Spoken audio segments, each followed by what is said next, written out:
Hi everyone and welcome to the latest instalment of the PCC Werkrennen series. So, a lot has changed since we last spoke about these. I think the last time we did one of these videos we were just talking about how we were going to be turning our brand new donor bike into a track bike. Things changed a little bit. So we were obviously lucky enough to work with a lot of BMW R9Ts, including some of the new fly-by-wire 21 Plus models. Now, BMW lent us one of the scramblers when it first came out, and we were sort of half sold on the fact that the new ones were very, very good peaking. We'd always said, man, it'd be so cool if we could use one of these as a track bike, because right where you want the power to be for track stuff is how this is out the box. So we used one, parked it, put it to one side, carried on working on bikes and stuff, and used it as a plan for later. Maybe one day, someday that would happen. We did a custom bike for somebody recently, I'm going to say around sort of June time, and they had a brand new 2022 model, brought it to us, and a lot of the stuff that they put on there, so they put the taller shock, they put the clip-ons, it kind of made it into like a cafe racer, but probably the closest thing that we'd ridden so far to a 2022 fly-by-wire track sort of inspired build. When I rode that, I took it out of the road, did the road test and such, because the guy was going off to Spain on it pretty much that week, so I wanted to make sure it had an extended road test and was, you know, ready for that sort of thing. Came back and apologised to Stu, because I was like, dude, I'm really sorry. He's like, oh no, what's up? I was like, I think we need to have a 2022 or 2021 fly-by-wire model as the track bike. Like, it's all well and good doing everything we can to the 14 to 20s. We think we've made ours very good. We've obviously put fueling units, rapid bike evos, airbox removals, lighter things like pipes, made it breathe better. It's still only really brought it up to about the same sort of level that the later fly-by-wire models are out the box.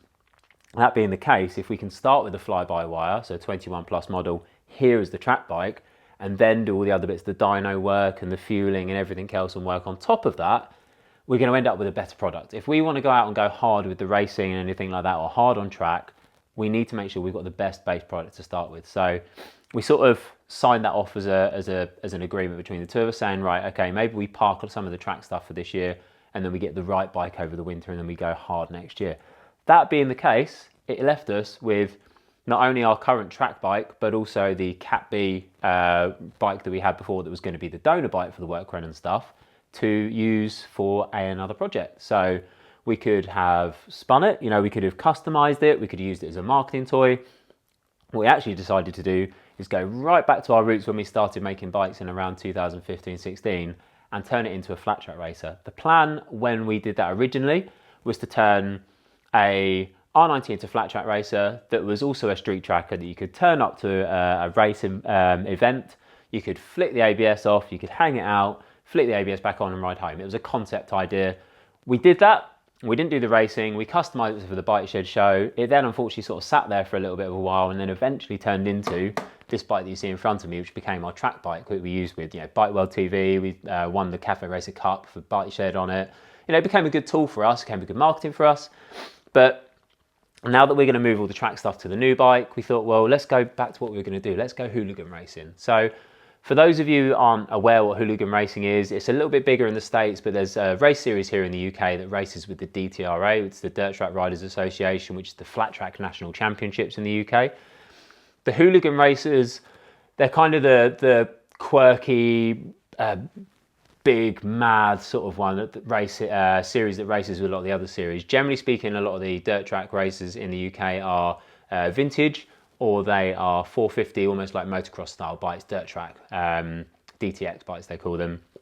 And it's very much like a hang it out as fast as you can on a motocross style. It's used to the dirt and stuff. The hooligan series is designed for street bikes. It's designed for things like Ducati Scramblers, Indian FTRs, Harleys, and the aim of it is to have anything from a 750 motor up, standard frames, standard lots basically.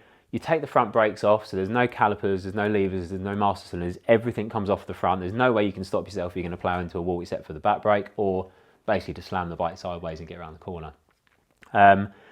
This is something that we've been wanting to do for a long time. Personally, I like dirt riding, I like dirt racing, that sort of thing. I'm not very good at motocross, I'm not very good at enduros because I can't get over stuff, I can't jump stuff, I can't get over trees. It's just not my skill set.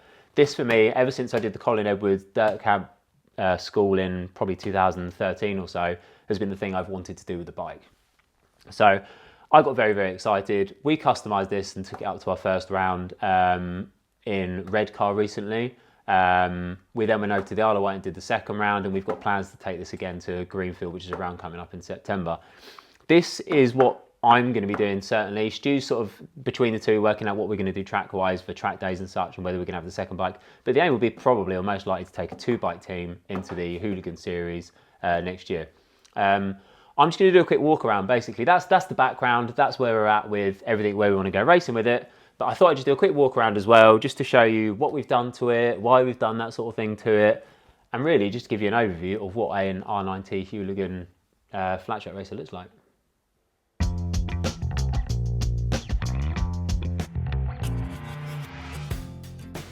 So first thing to point out is this is a work in progress. This is a whip. Without doubt, this is a whip. So we've not obviously gone hooligan racing before. There are no R9Ts doing it globally that we've seen either. So there's no data or reference point for us on this. So we're just having to really sort of work it out as we go along. So this is most definitely the test dummy. It's the one that I'm going to be racing for the rest of the season, but there's a lot of stuff on here that we're still trying to work out if it's the best way to go. Certainly, it's not necessarily the best looking thing at the moment. Obviously, we know that it's had a few miles and it's in a few gravel traps before. So don't take this as like given to be the end product, but it's certainly enough for us to be able to get out there and work out where we need to go with it as a bike. So as I mentioned before, hooligans have got very, very few rules and regulations. One of those is that you need to run with 19-inch tyres and 19-inch wheels. So for the front on this one, we happened to have a pair made up for when we did the bike show back in 2017 for the bike shed. For the second race bike, we have had to get those made up bespoke. So the front one shouldn't normally be a problem. In theory, you could put a scrambler one in there. We've decided to go and get both of the front and the rears made up bespoke because we know then that the hub and the spindle and everything else is going to work with the forks. Obviously, the scrambler to the Roadster, different forks, different front end setups.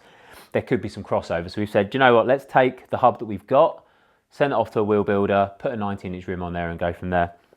We've shod ours with the Dunlop DT4s.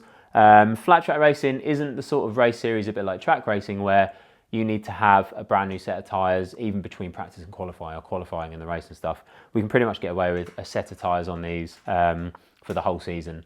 The race format when you go to a flat track round is that you get a couple of laps practice, you then do 3 heats of around 6 laps each, so you're only really racing for around 2 to 3 minutes, and then a final of maybe 5 to 10 minutes. So you're not going to wear through those, especially on wet and drying dirt.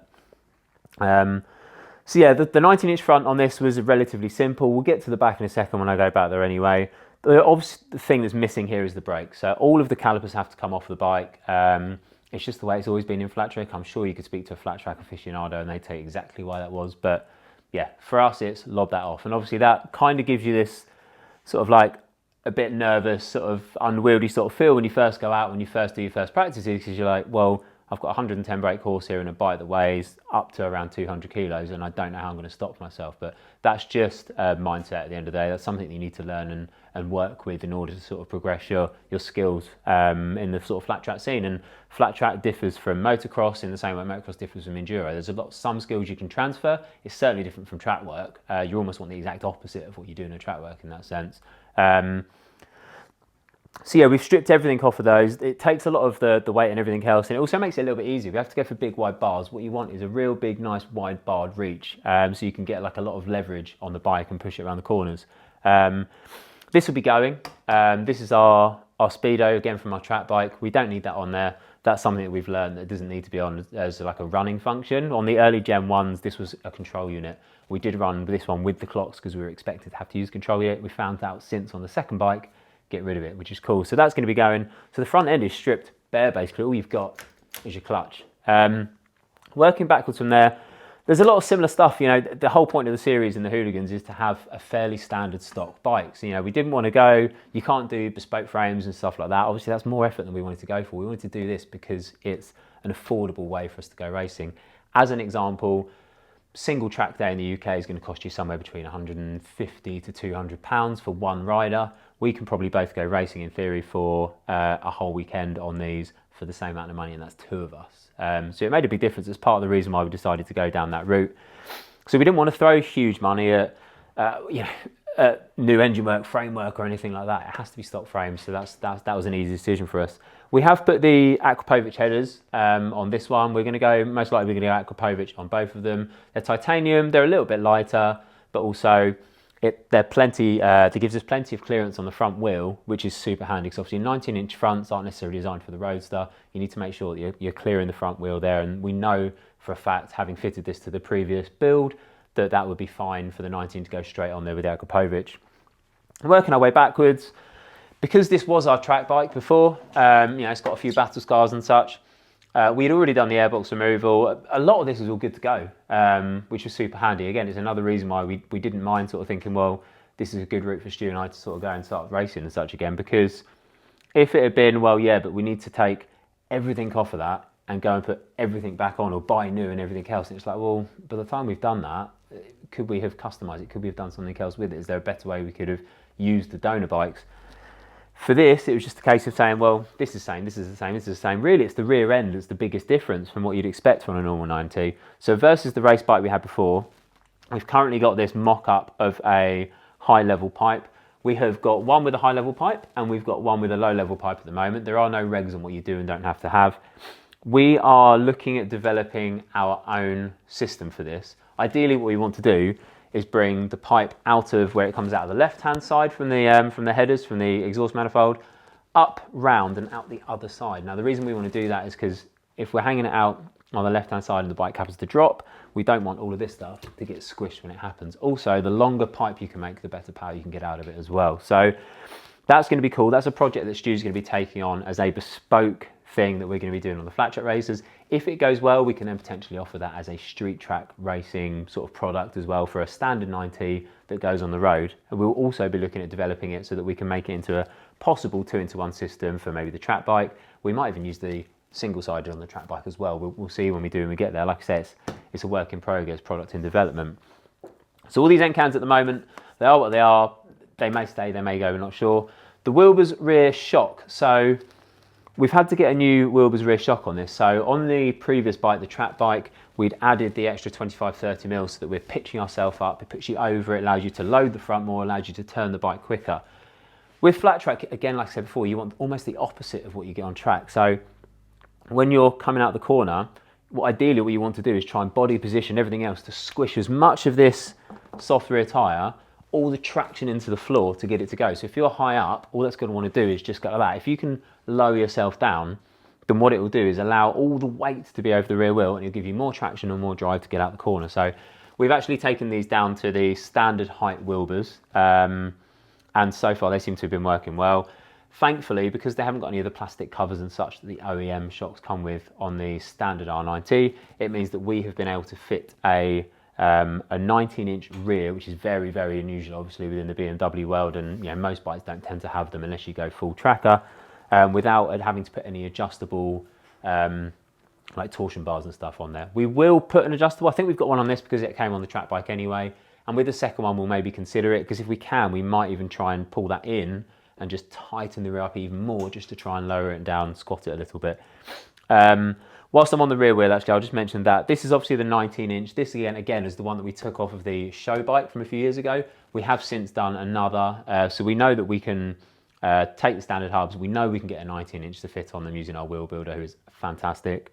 And we know that everything's going to fit in here without too much modification. Very, very handy. Another Dunlop DT4 on the back.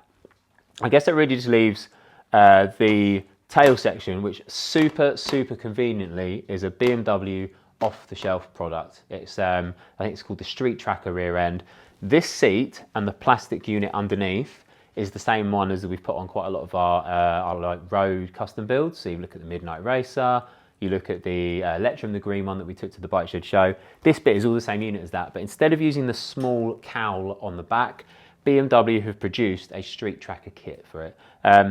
Not massively popular, I've got to be honest. I don't think I've ever seen one on any of the road bikes or any photos. We just happened to stumble across it when we were having an extremely exciting evening where we were looking through microfiches and parts and diagrams and things like that on the BMW site, and we found it and we're like, wait a minute, that's exactly what we need. It basically means that this is a semi-disposable piece. If we do happen to fall over, snap it, break it, we can get another one. We know it's all going to fit, it's all going to work. It's a very, very nice solution for us. So yeah, that's the bike. It's Going to take a little bit of time sort of to understand how we go about racing, what improvements we need to make, all the other stuff that needs to come, you know, with racing a bike. You know, you're always trying to tweak a little bit and try and get something else out of it. We already know for a fact that we're going to need some handlebar risers that bring them back. There are some unit garage risers we're going to use for that, just to bring it a bit more comfortable. So when it's at full lock, you can really, you know, use as much as you can of the handlebar in the turning. And the more comfortable you are using this, the more comfortable you are to be able to move your body around and try and get more traction out of the back wheel. Keep an eye on everything we're doing with the Werkrennen parts and videos on the website.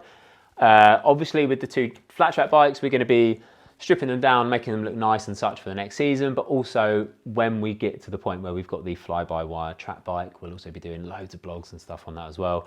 And a lot of the stuff you can transfer over. For example, we could put this as a street tracker kit out on the website. So there's a lot of stuff here that we're doing for the race stuff that will eventually cross over from Werkrennen to PeerCityCustom.com with all the parts that we sell. So that's about it. I'm going to get cleaning it, I think.